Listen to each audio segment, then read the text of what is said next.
Hello, Gemini, Sun, Moon, Rising, and Venus signs. Kamusta kayo? San pray na sa mabuti kayong kalagayan. Welcome back po sa Star Tarot. Kung bago kayo dito, welcome din kayo. Thank you sa inyong support. I truly appreciate it. God bless you all. Gemini, pauna mensahe po ninyo ay 10 of Wands. Ayan, so, tens represents endings and beginnings, no? Gemini ka, most likely, meron kayong mga tatapusin na ng mga chapter sa buhay ninyo ngayon. Tutuldukan nyo na ang ilang sitwasyon sa buhay ninyo.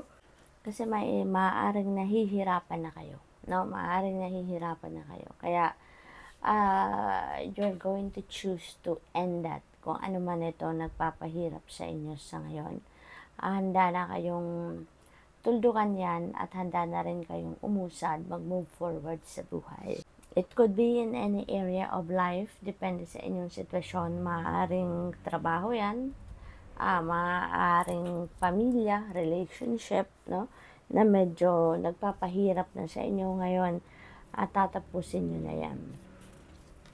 We have the Emperor energy. Ayan, things are going to be back in order na at this time. Posible din na ang iba sa inyo dito, no, you're going to focus on laying a solid foundation, doon sa inyong money, career, and finances, family, and relationships. So, ang iba din sa inyo dito is also going to take full responsibility of yourself now. Parang mas magiging responsable kayo ngayon, mas magiging maayos ngayon ang pagpapatakbo ng buhay ninyo at this time, no? So, good luck. For others of you, maaaring magiging tatay na kayo, no? Maybe you are becoming a dad. Siguro din ang iba sa inyo, mapopromote din sa trabaho at maaaring kayo ay maging isang manager na, isang leader, mga ganun. We have King of Cups. Pinapakita ng energy na to, no, na at this time parang mas magiging mas magiging composed din ang thoughts ninyo, ang sarili ninyo, na kung mayroon kayong mga pakikipag-usap na gagawin, yung talagang pinag-iisipan ninyo ang bawat salitang bibitawan ninyo. Yung parang mag-iisip muna kayo, pag-iisipan nyo munang mabuti kung ano yung isasagot ninyo, yung ganon. What else? We have 8 of Swords. And so, ang iba naman sa inyo dito, is overthinking, overanalyzing. Parang ini-exaggerate naman ng iba sa inyo dito yung iniisip niyo, yung parang ganon.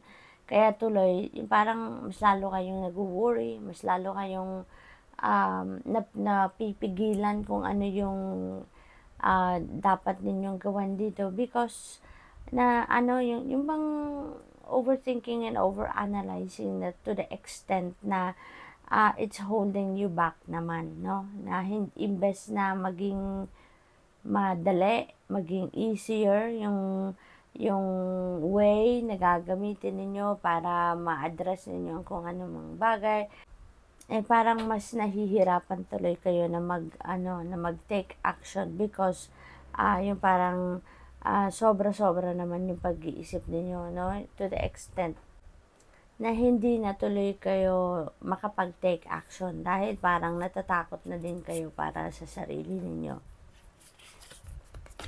So, we have 9 of Wands. Ayan. So, dito naman sa 9 of Wands, ang iba sa inyo siguro dito yung parang napagod na, gusto nang sumuko, gusto nang gumabap, no? Pero ang mensahe ng 9 of Wands is continue to persevere, never give up. Okay?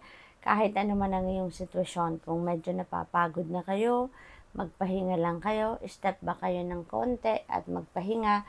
And when you are ready, no, then get back to it. No? Balikan ninyo kung ano man ang inyong ginagawa, pero wag na wag kayong susuko. Okay? Malayo na, no, ang narating ninyo. You've come this far para i-give up nyo kung ano man ang inyong ginagawa, no? Or kung ano man ang inyong pinagsisikapan, okay? We have Seven of Swords. Mag-iingat kayo din of whom you are dealing with.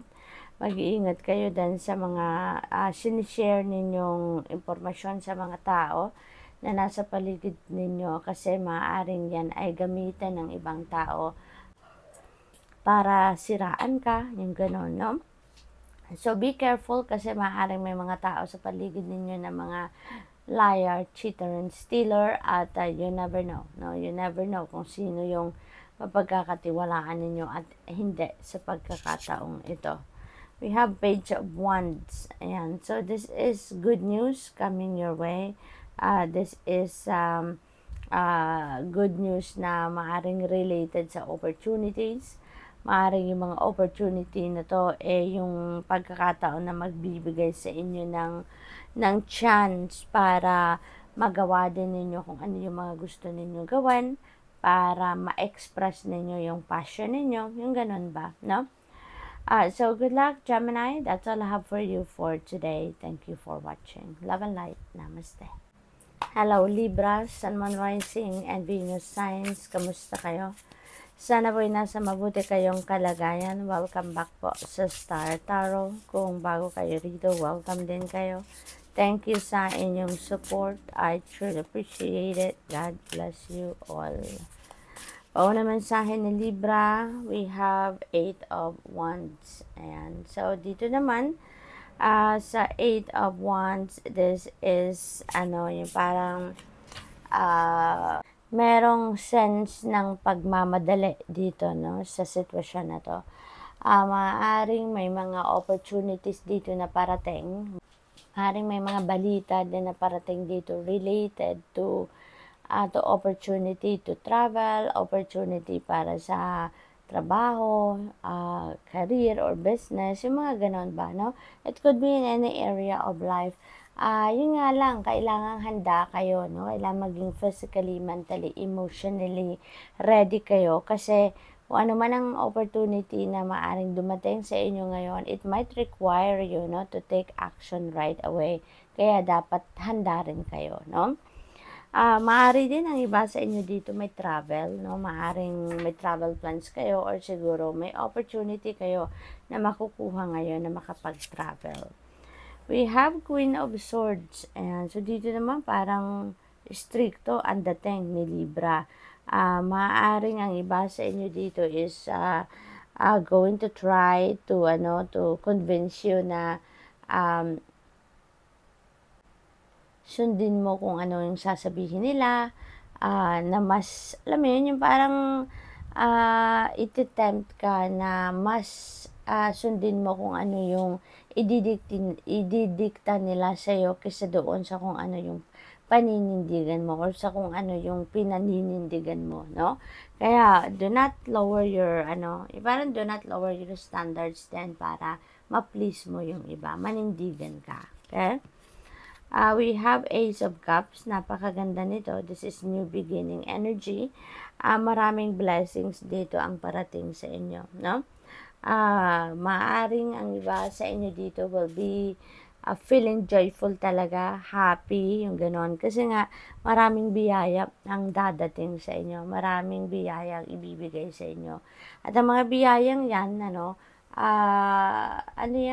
those are biyaya na talaga naman sobra-sobra para sa'yo, no? This is going to be like, overflowing of blessings na maaaring ibigay sa inyo dito, kaya napakasaya. We have Broom. It's time to clean up your life. It's time to release. Parang fall season ito para sa inyo, no? Na kailangan na mag-let go, kailangan ng i-release ang mga bagay, tao, sitwasyon sa buhay ninyo, so that you can make room for the new. You can make room for something better, no? Siguro marami din kayong bagahe sa buhay ninyo na, alam mo yun, nakakapagod na rin din para sa inyo, siguro nakakapagpabigat na din ng damdamin ninyo, ng isipan ninyo, kaya inaanyayahan kayo ng spirit dito na mag-let go ka na, linisin mo na yung buhay ninyo, yung energy field ninyo, so that you can make room for something better, 'di ba? Kasi kung ano man yan, maaaring yan ay nagpapahirap na lang sa inyo. So, i-let go mo na yan. Ace of Pentacles, dalawa na yung aces natin. Meron tayong Ace of Cups, meron tayong Ace of Pentacles. So, ano to Libra? Magagandang bagay maaring parating sa inyo dito. Meron tayong dalawang aces. So, bonggang-bonggang energy na magsasama, no? Yung dalawang aces sa isang reading. Kaya, most likely, maraming magagandang sitwasyon or bagay ang dadating sa buhay ninyo at this time, no? So, si Ace of Pentacles, this is a very abundant and prosperous energy. Napakaswerte ninyo dito pagdating sa inyong kaperahang aspeto, no? Maaaring ito na yung pagsisimula ng bagong sitwasyon ninyo pang kaperahan. Mababago na nito ang inyong financial landscape. Panahon na para makaluwag-luwag kayo. Panahon ito para makapag-ipon ng pera ngayon, makapag-save, yung ganon. This could also be a windfall of money, no, Libra? Maaring merong parating na pera sa inyo that could come from different sources, kaya maswerte kayo sa ngayon talaga kasi maaari din panalo yan, pwede rin na inheritance yan or pwede rin na merong magraregalo sa inyong pera, no, or probably meron din magbabayad sa inyo ng utang kung meron kayong mga pautang. The Magician energy, this is another new beginning kasi number 1, diba, new beginning, kaya most likely talaga, marami kayong gagawing bago sa ngayon. Maaaring yung mga opportunities na to na dadating sa inyo ngayon, you're going to take advantage of that right away. Maaaring you're going to embrace them sa ngayon, kaya magsisimula kayo ng bagong sitwasyon, bagong endeavor, bagong enterprise, or kung ano-ano pa, no? So, congratulations to that. The world energy, travel, no? Si Libra magta-travel. Napakaganda kasi parang excited kayo dito. This is also time for success. Kaya din siguro kayo masaya, no? Kayo dito, parang feeling ecstatic, yun ang dating dito sa inyo. This is a time for success, material success, tagumpay ninyo sa mga ginagawa ninyo, sa mga trabaho ninyo, kung ano-ano pa. At saka, time for completion, time for achievement. Kaya siguro yun din na magdudulot sa inyo ng iba yung saya.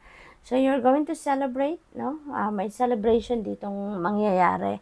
At yan siguro ay dahil din sa mga accomplishments ninyo, so which is really good.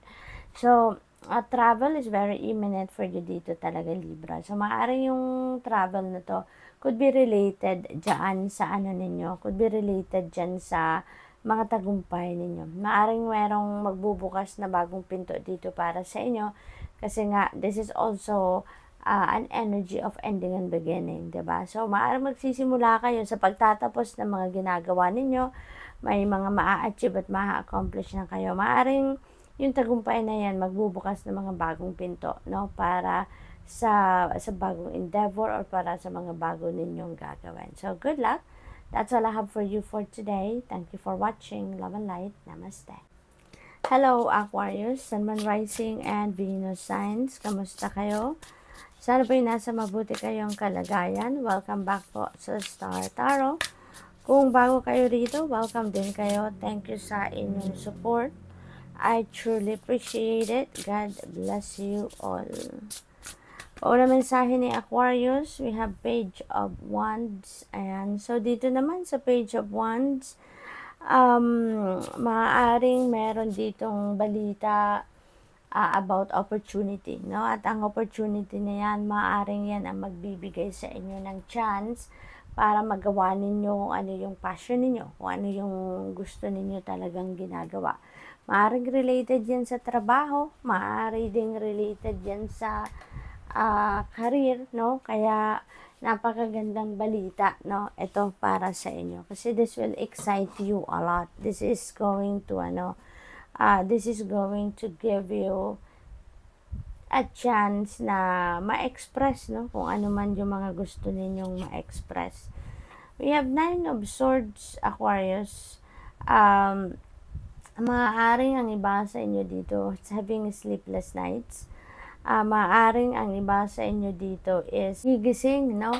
In the middle of the night dahil sa stress. Ginigising kayo ng stress. So, maaaring ganun ang sitwasyon dito for some of you. There could be something dito na maaaring ino-overthink ninyo at ino-overanalyze kaya kayo nagkakaganyan. Nai-stress kayo, Aquarius. What else? We have Seven of Swords. Ayan. So, mag-iingat din kayo. No, mag-iingat din kayo at this time kasi maaaring meron din kayong mga tao sa paligid ninyo that are low vibration, ano. Maaaring yung mga taong ito is going to try or will try, no, na maloko kayo or pagsinungalingan kayo or kung ano pa man, ano. So, this is an energy of cheater, liar, and stealer. Kaya mag-iingat din kayo po. Kasi you never know kung sino yung mapagkakatiwalaan ninyo. Or maaari nga na yung Nine of Swords energy na to, yung iniisip ninyo, posible na meron na talagang kasinungalingan ang ibang tao sa inyo na nadiscover nyo na. Kaya yun ang iniisip ninyo. Kaya nai-stress kayo dahil doon kasi maaaring sobra na kayo naniwala, nakapagplano na kayo't lahat at yung pala na find out ninyo na yan ay isang matinding kasinungalingan. So probably yun din ang pinoproblema na ng iba sa inyo. We have Seven of Pentacles. So meron tayong dalawang 7, ano, and 7 resonates with good luck. Kaya palagay ko din sa ibang parte ng buhay ninyo isiswertehin din kayo, no? Maaaring ano to, siswertehin din kayo pagdating sa trabaho ninyo, sa pera, yung ganon. Kasi parang sa ngayon, ano kayo, masipag kayo, matyaga, no, sa trabaho ninyo or sa kung ano man ang source of income ninyo. Talagang ginagawa ninyo ang lahat, no, para i-nurture, para i-cultivate ang kung ano man ang mga tinanim na ninyo, kung ano man yung mga sinimulan na ninyo, nag-invest na kayo dyan ng kung ano man, pera, oras, energy, yung mga ganon. Kaya you are making sure siguro na talagang magawa ninyo ng paraan na alagaan pang mabuti para lang sa ganon mamuga ang kung ano man ang inyong tinanim ng bonggang-bongga, no? So maybe that is what you are focusing on right now as well. We have Temperance energy. Ayan, let go of self-imposed limitations. Ayan, so ang iba din sa inyo dito, no, maaaring limiting beliefs ito. Maaaring limiting beliefs ito na kaya hindi kayo, sometimes ang iba sa inyo hindi umuusad, hindi nagpo-progress, hindi ninyo nagagawa ng paraan na magano na kayo, magkaroon ng progress sa buhay ninyo or sa mga ginagawa ninyo. It's because siguro of the limiting beliefs. Kaya yun ang kailangan ng i-let go, no? Para talagang you will soar high, no? You can fly high enough at this time. So, posibleng yun ang dapat na pagmuni-munihan din ng iba sa inyo, Aquarius, no? Don't hold back, no? Don't allow your negative thoughts, yun ang pumigil sa inyo para magkaroon ng progreso ang buhay ninyo. Okay? Always think positive. Toxic witches, and so maaaring diba, no, dito sa Seven of Swords, low vibration energy. Ito naman, low vibration energy din ito. Kaya mag-iingat kayo. Okay? Kasi maaaring may mga tao sa paligid ninyo na talagang naghihintay lang na makapambudol sa inyo. They may pose as very loyal or sincere friends sa inyo, pero ang totoo, meron lang hidden agenda yan sa inyo. Kaya nagbabait-baitan, kaya nagsisipsep sa inyo, yung mga ganon. So, be careful. Use your own judgment and discernment dito. And of course, always use your intuition dito so that you'll be able to figure out kung sino yung totoo at sino yung hindi sa inyo. Okay? We have a Six of Pentacles. Ayan, this is good. No, this is good energy. Kasi, yung parang, kung ano man yung mga ginawa ninyo in the past, parang karma, no, na kung ano yung ginawa ninyo in the past, that is what is going to come back sa buhay ninyo.